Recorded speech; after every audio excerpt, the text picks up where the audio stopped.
अस्सलाम वालेकुम दोस्तों, आज मंगल का दिन है 14 तारीख 2025। आज अल्हम्दुलिल्लाह आपके भाई के पास मेहमान आए हुए अटक से 10 बकरियां ली हैं। आपके सामने माशाल्लाह बकरियां वगैरह हमने लोड करवा दी हैं। बाकी अगर आप लोग भी आना चाहते हैं भाईजान, जीटी रोड के ऊपर ही आपके भाई का डेरा है। 24 घंटे आपके भाई का डेरा खुला होता है। जिस टाइम आपका दिल करे नवीद गोट फार्म पे है।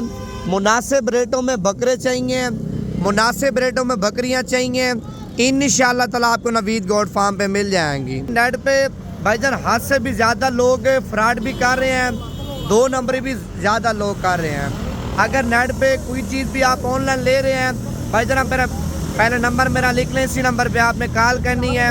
जिस बंदे से भी आप माल ले रहे हैं, पैसे भिजवा रहे हैं, लोग पैसे भी खा जाते हैं।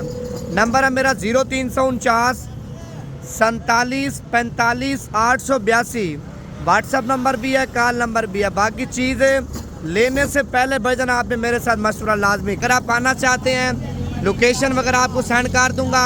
अगर कोई चीज़ आपको कार्गो पे चाहिए, कार्गो की सहूलत पूरे पाकिस्तान में है। अगर कोई चीज़ अगर आपको कार्गो पे चाहिए ना, पहले पेमेंट बैंक अकाउंट में आप करवा देंगे ना, आपके माना भिजवा देंगे। और ये 10 बकरियाँ माशाल्लाह बड़े साइज़ की आपके सामने लोड हुई हैं।